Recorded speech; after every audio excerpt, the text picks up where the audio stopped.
विचार करना, अगर करनी करिए तो भोगना पड़ेगा। द्रौपदी 5 पति की पत्नी थी। द्रौपदी 5 पति की पत्नी थी और एक पति के साथ द्रौपदी 5 साल रहती थी, चाहे 2 साल रहती थी। एक पति के साथ में द्रौपदी 2 साल के 5 साल रहती थी। लेकिन जब उस पति का नंबर चला जाता, मान लिया भीम के साथ 5 साल रही, अर्जुन की बारी आई तो द्रौपदी अर्जुन के कक्ष में जाती, उससे पहले अपने शरीर को अग्नि से स्नान करवाती। वो जो भीम के साथ में रही द्रौपदी, वो शरीर से वो द्रौपदी अग्नि में प्रवेश कर जाती। वो शरीर जो था वो शरीर जल जाता, फिर उसका शरीर प्रकट होता और उस शरीर के बाद में जाकर द्रौपदी फिर अर्जुन के पास में जाती। तो विचार करना, ये अग्नि स्नान करके फिर द्रौपदी दूसरे पति के पास में जाती, वो क्षीण हो जाता। पर कहा जाता है कर्म का लेखा जो है उसे अग्नि भी जला नहीं सकती, भोगना पड़ता है। द्रौपदी जब जरोके के अंदर बैठी हुई थी, जरोके में द्रौपदी ने देखा कि दुर्योधन गिर गया। उस समय द्रौपदी हंसने लगी और कुछ बोलना चाहा, वो बोले उससे पहले तो भीम ने उसका मुंह पकड़ लिया, तू चुप रह जा, इस समय तू बोल मत। इतने में तो द्रौपदी ने हाथ अलग खसकाया और कहा, खाया होना रीलो ऊपर क्या होना नहीं रो, अंधे की औलाद, अंधे बाप के अंधे बेटे। और द्रौपदी मान लिया देवर था, उसको अंधा कह दे चले, लेकिन द्रौपदी के बड़े ससुर थे धृतराष्ट्र, उसने कहा अंधे की औलाद, अंधा, ये शब्द मुंह से निकला और इस शब्द के कारण द्रौपदी को ये विरहा की अग्नि में जाकर उसका प्रायश्चित करना। ये कर्म की सजा द्रौपदी को। जब कहा अंधे की औलाद, अंधे, ये शब्द कहा, उस समय जब दुर्योधन वो हंसने लगी जोर जोर से, उस समय दुर्योधन ने जैसे देखा द्रौपदी की ओर और उसी समय प्रण कर लिया, तू क्या अंधे की औलाद अंधा कह रही है, आने दे वो समय। अगर तुझे भरी सभा में नंगा करके इस जंगा के ऊपर नहीं बिठाया तो मेरा भी नाम जड़ वहां से शुरू। इसलिए ध्यान रखना, तीर कमान से, बात जीवान से और प्राण शरीर से निकलने के बाद वापस नहीं आते हैं। शब्द कहो कोई बात नहीं, ऐसी वाणी न बोलिए जो कोई कहे रे चोर, ऐसी जगह न बैठिए कोई कहे टूट। ऐसी वाणी न बोलिए जो कोई कहे तो चुप, ऐसी जगह न बैठिए जो कोई कहे तू उठ। इधर द्रौपदी को वो कर्म, वो शब्द गलत आया, उसने हंसी करी और कहा अंधे की औलाद, अंधे, उस पाप का कर्म द्रौपदी को भोगना पड़ा। इसलिए कहा जाता है कर्म करो, लेकिन कर्म करने से पहले अपने अंदर जाकर के देखो इस कर्म का फल क्या मिलेगा। हो जैसी करनी वैसी भरणी, ना मानो करके देख लो। जैसी करनी वैसी भरणी, ना मानो करके देख लो। जैसी करनी वैसी भरणी, ना मानो करके देख लो। जैसी करनी वैसी भरणी, ना मानो करके देख लो।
कर्म गलत हो गया। किससे? द्रौपदी से।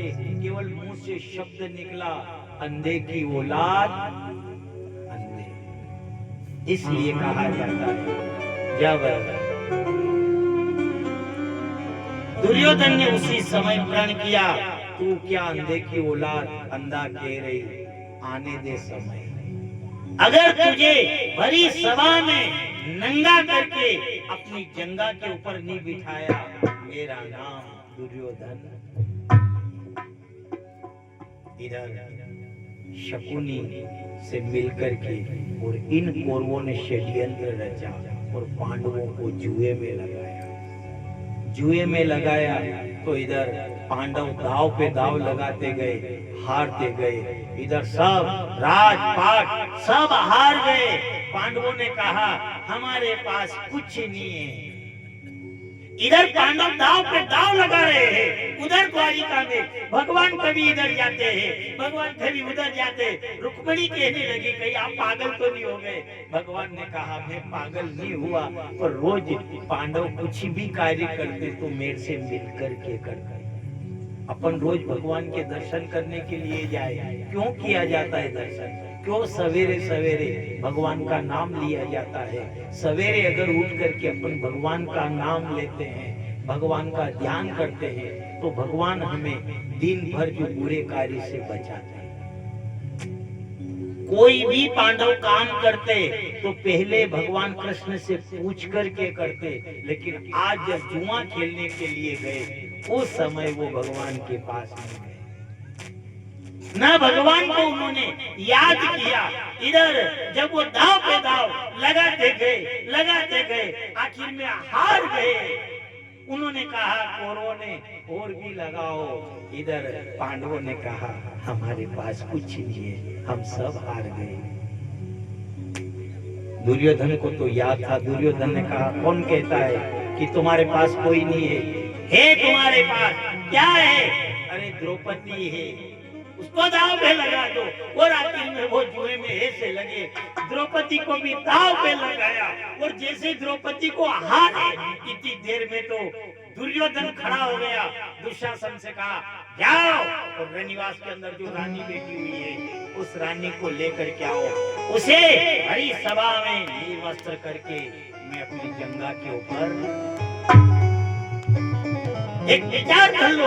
एक माँ के समान है, वो भाभी थी उनकी, लेकिन उस कुलांगना बहू के लिए बार बार दुर्योधन अपनी जंगा के ऊपर हाथ मारता है। जब दुशासन गया, जब द्रौपदी अपने रनिवास में बैठी हुई थी, दुशासन ने कहा चलो महाराज दुर्योधन ने तुमको बुलाया है। उस समय द्रौपदी कहने लगी खबरदार जो मेरे हाथ लगाया, मजाल है, ध्यान रखना, मेरे हाथ लगाने से पहले विचार कर लेना।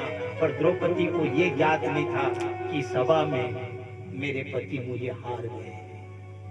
द्रौपदी ने देखा मैं अपनी रक्षा करना जानती हूँ, और जब द्रौपदी के पास दुशासन आया, दुशासन को द्रौपदी ने ललकारा। कौन माने साहब, न द्रौपदी माँ के समान थी, पर ना तो द्रौपदी का हाथ पकड़ा, न द्रौपदी का हाथ पकड़ करके घसीट करके ले गया, नहीं, बल्कि माँ के समान स्त्री थी वो। उसके बालों को पकड़ा, द्रौपदी के पीछे से चोटी को पकड़ करके तो दुशासन घसीटता हुआ ले गया। वो सभा के अंदर ले गया जिस सभा में भीष्म पितामह, गुरु द्रोणाचार्य, इधर कृपाचार्य से बड़े बड़े योद्धा महात्मा बैठे हुए थे। वहां ले जाकर के द्रौपदी को वो सभा के बीच में डाल दिया। द्रौपदी रोने लगी। और नारी के लिए अगर कोई अनमोल चीज है, नारी के पास में अगर कोई अनमोल चीज है तो वो है उसकी लाज। लाज जानने के बाद नारी के पास कुछ नहीं रहता है। जब बालों को पकड़ता हुआ घसीटता हुआ ले गया और ले जा करके उस सभा में उसको डाल दिया। द्रौपदी हाथ जोड़ करके अपनी लाज की भिक्षा मांगती है। सबके सामने गई, भीष्म पितामह के सामने गई, मेरी रक्षा करो, मेरी लाज बचाओ। ये कोई अगर अनमोल है, हमारे पास रत्न अगर है तो वो ये मेरी लाज, अब कौन बचाए साहब। 5 पति थे, लेकिन जब उन पति की ओर देखा, हाथ जोड़ करके रोती हुई द्रौपदी गई। 5 पतियों के सिर झुक गए। द्रौपदी ने देखा कौन लाज बचाए। भीष्म पितामह ब्रह्मचारी थे, इधर भीष्म पितामह के सामने गई। आपके होते हुए ये सभा भरी हुई है और मेरी लाज जा रही है, लेकिन भीष्म पितामह ने भी द्रौपदी की लाज को नहीं बचाया। इसलिए कहते हैं समय क्यों देना पड़ता है, भगवान को समय इसलिए देना पड़ता है। आज अगर अपन भगवान को 1 घंटे आधे घंटे का भी समय देते हैं तो विपत्ति के समय ये दुनिया काम नहीं आती है। ऐसा समय आ जाता है, ये दुनिया मुंह मोड़ करके चली जाती है, पर जब ये दुनिया मुंह मोड़ लेती है उस समय मेरा सावरिया सेठ आकर के लाज बचाता है। द्रौपदी सबके पास में गई, दुनिया वालों के पास में गई, पर दुनिया वाले द्रौपदी की रक्षा नहीं कर सके। जिसके पास जाए उसका ही सिर झुका हुआ है। इधर दुर्योधन जो बार बार अपनी जंगा के ऊपर हाथ फटका रहा है, कहा दुशासन इसको नंगा कर बड़ी सभा में अपनी जंगा के ऊपर बिठाऊंगा। द्रौपदी ने कहा मैं तुम्हारी भाभी के समान हूँ, मैं तुम्हारी भाभी हूँ, दया करो मेरे ऊपर। इधर दुर्योधन ने कहा कौन भाभी, मैं तो अंधा हूँ, अंधे की औलाद अंधा हूँ। उस समय द्रौपदी को वो याद आया, कौन, भगवान कृष्ण के ऊपर एक द्रौपदी ने कर्जा चढ़ा रखा था, और वो कर्जा था भाई बहन का एक नाता होता है।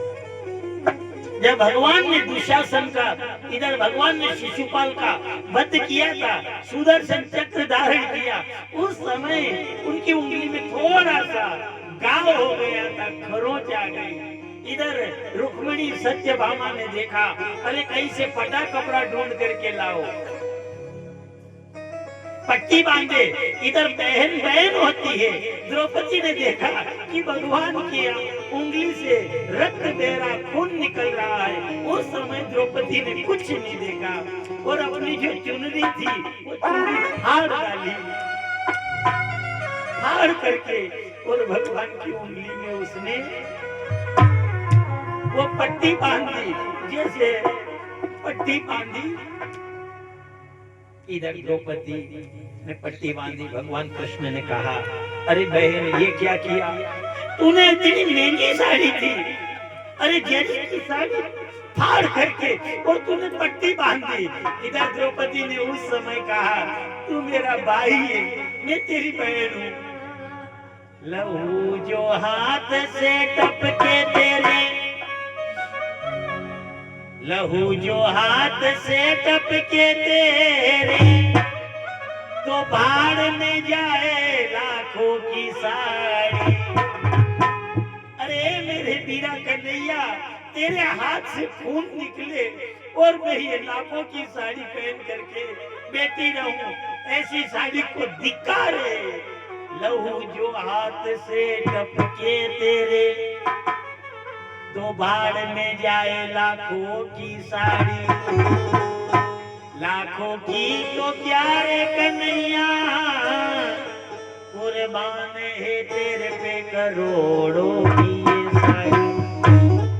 अरे मेरे सांवरा पीरा, अगर कहा जाता है एक जगह अगर कहीं गाव लग जाए और वो गाव अगर नहीं भरे तो डॉक्टर के पास जाते, डॉक्टर दूसरी ओर की चमड़ी काट करके और उस घाव के ऊपर लगाता है। कन्हैया, ये तो इस बहन ने ये साड़ी फाड़ करके और पट्टी बांधी है। ये कन्हैया, अगर फिर भी खून बंद नहीं हुआ तो ये तेरी बहन, ये गले की चमड़ी नाजुक होती है, इस गले की चमड़ी को काट करके और तेरी उंगली पर पट्टी बांध दे। इतनी ताकत है इसके ऊपर। उसी दिन से मानो भगवान की वो पट्टी, वो गांव तो भर गया था। भगवान आज करतार विशंबर है, जो करतार विशंबर है। आज वो जब अपनी द्वारिका में गया, उस समय वो साड़ी जो थी बांध रखी थी, वो पट्टी बांध रखी थी, वहां से उसको खोल करके एक तार वो निकालता है और आज वो करतार जो है वो उस तार की गिनती करता है, तारों को एक तार को जमाता है। इधर रुक्मणी ने कहा पागल तो नहीं हो गए? भगवान ने कहा पागल नहीं हुआ, आज तो मेरी बहन के कर्जे को याद कर रहा हूँ मैं। एक एक तार जमाते जा रहे और वो कह रहे, वो आज करतार कह रहे, मैं इस तारों का उपकार कैसे चुकाऊं? आज मेरी बहन ने कर्जा चढ़ाया है। उस समय भगवान द्रौपदी के पास आए और द्रौपदी के पास आकर कहने लगे, बहन इस पट्टी के बदले क्या दूं? इसलिए कहा जाता है, द्रौपदी ने कहा, वीरा साड़ी के बदले साड़ी, पर दिवाली पे मत लाना, होली पे मत लाना, तू राखी पे मत लाना, पर जब ऐसा समय आ जाए तो इस बहन का मान रख लेना। ये भाई बहन का रिश्ता ऐसा वैसा रिश्ता नहीं है, एक विचार करना। आप देखना, भाई एक बार राखी का त्योहार भूल जाता है, भाई राखी का त्योहार भूल जाता है, पर बहन कभी राखी का त्योहार नहीं भूलती है। 2 महीने पहले से वो बहन राखी की याद दिलाती है भाई। अगर गरीब है, भाई गरीब है, बहन पैसे वाले के घर में है और वो गरीब भाई जब जाता है उस बहन के पास में, तो चाहे फटा हुआ बैग हो, वो बहन उस बैग को दौड़ करके उस बैग को लेती है।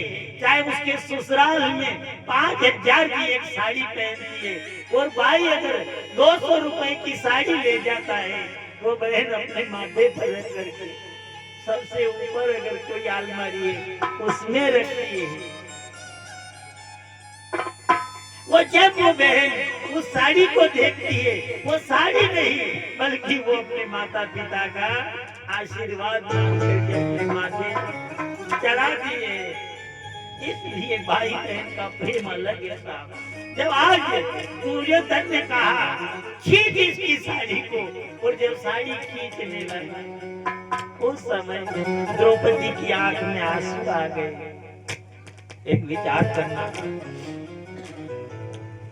बहन भाई को चाहे कभी याद नहीं करे, बहन भाई को याद नहीं करती है, पर अगर दुख का समय अगर आता है, बहन के ऊपर अगर विपत्ति आती है और बहन अगर फोन लगाती है तो सबसे पहले याद अपने भाई को करती है। भैया जैसी भी स्थिति में हो, अगर मुंह देखना है बहन का तो चले आओ। और वो भाई भी चाहे गरीब से गरीब हो, अगर अपने बहन का फोन आया वो जैसी स्थिति में होता है वो दौड़ करके चला जाता है। आज जब द्रौपदी की ने प्रार्थना करी, सबसे प्रार्थना करी, कोई सुनने वाला नहीं मिला। उस समय सावरिया सेठ को याद करते हैं, भैया वो कहाँ जा चुके हो प्यारे कन्हैया, कहाँ जा चुके हो प्यारे कन्हैया,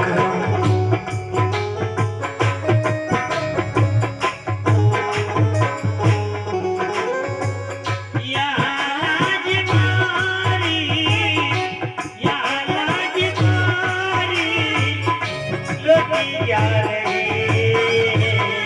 कहाँ जा छुपे हो प्यारे कन्हैया।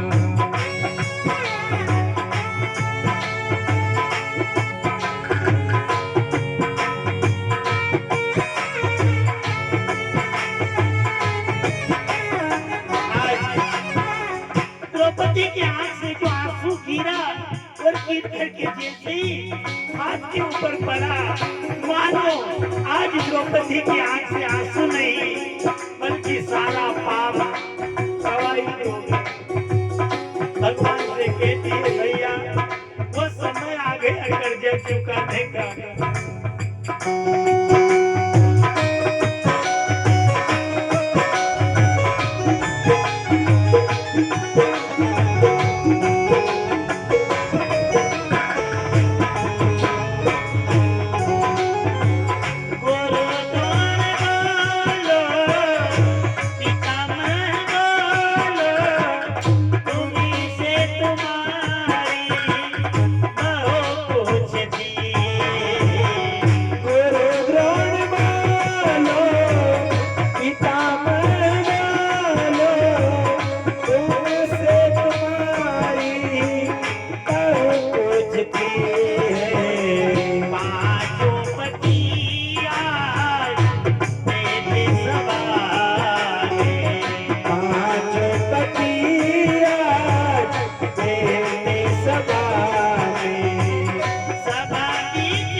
द्रौपदी ने देखा दुशासन के हाथ में साड़ी आई, इधर से दुशासन साड़ी खींचे, इधर से द्रौपदी दोनों हाथ से उस साड़ी को पकड़े।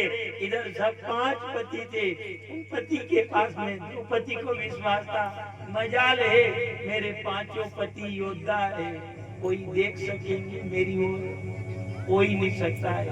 पर जब द्रौपदी आई और इधर जाकर के अर्जुन के सामने गई, अर्जुन का सिर झुक गया। उन्होंने कहा ये क्या है? जब द्रौपदी चक्कर खाने लगी उन्होंने कहा मेरी लाज बचाओ। इधर अर्जुन ने कहा हे द्रौपदी, अगर शरीर से चक्कर आते तो हम 5 में से कोई उठ करके तेरे हाथ को थाम लेते। हे द्रौपदी, अगर शरीर का चक्कर होता तो हम 5 उठ करके तेरे हाथ को थाम लेते। ये शरीर का चक्कर नहीं है, ये समय का चक्कर है। आप पूछना, चक्कर 2 प्रकार से आता है। शरीर से अगर कोई चक्कर खाता है और कोई हाथ थाम लेता है, और जब समय का चक्कर लगता है तो कोई नहीं आए साहब, एक भी हाथ नहीं थामे। तो के खाओ साहब कई हाल चाल है, कई को नहीं साहब समय को चक्कर है, अपने वाले भी दूर हो जाते हैं। जब द्रौपदी के हाथ में वो साड़ी थी, वो समय द्रौपदी ने देखा सब अकाज है, कोई रक्षा करने वाला नहीं। वो समय वो सावरिया से हाथ जोड़ करके कहती है सावरा, वो समय आ गया है। क्या भूल गए बनवारी,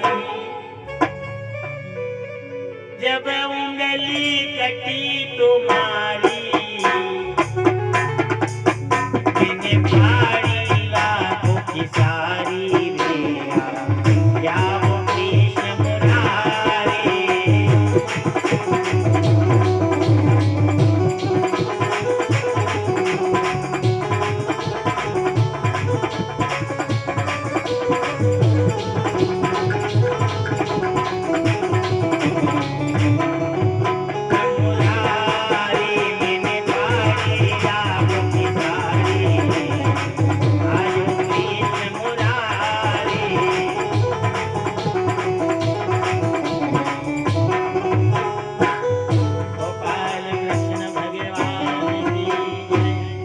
इस समय द्रौपदी ने सांवरिया को पुकारा। जब सांवरिया को पुकारा, अपने पति से सहायता मांगी। उस समय तो द्रौपदी ने साड़ी पकड़ रखी थी, पर जब कोई सहायता वाले नहीं मिले, उस समय द्रौपदी ने वो साड़ी भी और हरि से दोनों हाथ नीचे करके कहा, अब ये लाज जाए, ये मेरी नहीं बल्कि तेरी लाज जाएगी। और जैसे ही द्रौपदी ने साड़ी को छोड़ा, इधर सभा बीच नारी है, जो साड़ी बीच नारी है कि नारी बीच साड़ी है, ढेर लगा दिया, खींचते खींचते हार गया। और मजा ले, द्रौपदी की लाज चली गई, थान के थान ढेर हो गए, वो थक गया। इधर तो भीम ने दोनों हाथ ऊंचे कर दिए, तेरी छाती को नहीं तोड़ा, मेरा नाम भीम। द्रौपदी ने कहा, रेवा दो साहब, वो तो लाज बचाने वाला लाज बचा करके और चला गया। वो नहीं होता तो ये दोनों भुजा। इसलिए कहा जाता है, आप 24 घंटे हैं, 24 घंटे हैं, 24 घंटे में से आप 23 घंटे परिवार को दो। 24 घंटे हैं, 24 घंटे में से आप 23 घंटे परिवार को दो, पर 24 घंटे में से 1 घंटा निकाल करके परमात्मा को दो। ज्यादा मत दो, रोज ज्यादा नहीं, ज्यादा चाहिए ही नहीं। 23 घंटे आप परिवार को दो और 24 घंटे में से 23 परिवार को दो, 1 घंटा निकाल करके आप परमात्मा को दो। आप 23 घंटे परिवार को दोगे, ये परिवार क्या देगा आखिरी में? 2 कंडे और 2 डंडे के अलावा ज्यादा देने वाला ज्यादा नहीं है। मतलब न कोई तो हाथ जोड़ेगा, न कोई तो भी डंडिया, न कोई तो चंदन का तोड़ेगा करके चंदन का हाथ लगा तो ऐसा धर्म नहीं का तोड़ी, न कोई तो यूं फेंकी ने डोब दे, पर भी तो कहेगा कि अच्छा कैसा चले जाए। आप 24 घंटे है, 24 घंटे में से 23 घंटे परिवार को दोगे। परिवार क्या देगा आखिरी में? 2 कंडे और 2 डंडे के अलावा ज्यादा देने वाला नहीं है। और उस 24 घंटे में से 1 घंटा निकाल करके आप परमात्मा को दोगे, वो परमात्मा आपको मोक्ष देगा, मोक्ष देगा। इसलिए समय दिया जाता है। द्रौपदी ने उस करतार के एक साड़ी फाड़ करके वो जो पट्टी बांधी, पूरी साड़ी नहीं दी थी साहब, पूरी साड़ी थोड़ी दी कि कोई अपनी साड़ी उतार करके भगवान की उंगली बांध दी, नहीं, वो एक इतनी बड़ी चिंदी निकाली, जैसे उसने इतनी बड़ी चिंदी साड़ी में से निकाली, पूरी साड़ी द्रौपदी के पास थी। इतनी देर में हमारे 10,000 महात्माओं की रसोई तैयार करना, न कई तैयार करे घर में तो कई को नहीं। इधर जैसे ही युधिष्ठिर जी महाराज उदास होकर के कुटिया बना रखी थी, अंदर गए। द्रौपदी ने पूछा, आप क्यों उदास हो?